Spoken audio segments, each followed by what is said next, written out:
সন্তান হারিয়ে শোকে পাথর। বারুইপুরে গণপিটুনিতে মৃত ইন্দ্রজিৎ তাঁতির মাও। ছেলে বাড়িতেই ছিল, নির্দোষ।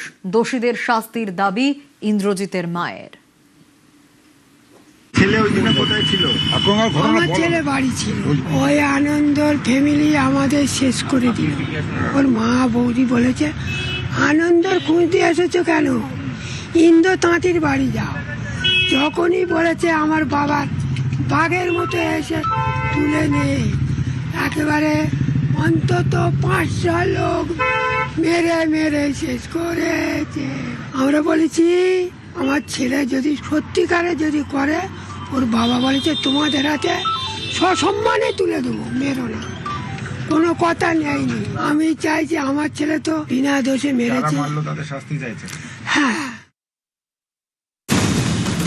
মেরেছে, ভালো করেছে, এটা করা উচিত, সঠিক বিচার হয়েছে। ফুল আস্থা আছে, দাদা বলেছে এমন শাস্তি দেবো তুমি শুধু দেখে নেবে। এই ধর্ষকদেরকে কোর্টে পাঠাবো না। ও অন্যায় করেছে, ও দোষ করেছে, ও হচ্ছে গুলি খেয়েছে, এটা বলার কিছু নেই। গলি কম করেছে, সবার সামনে ফাঁসি দিত ভালো।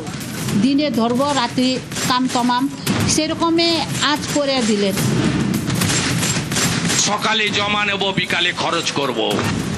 ও যা কর্ম করেছে তাতেই গেছে আমার শান্তি। আমার তামান্না চলে গেছে। যদি বিজেপি সরকার তখন থাকতো, তাহলে ওই ক্রিমিনালগুলো আজ পর্যন্ত এই দুনিয়ায় থাকতো না। ফাঁসি দিলেই তো তারা বেঁচে যাচ্ছে, তাদের কম সাজা হলো তার।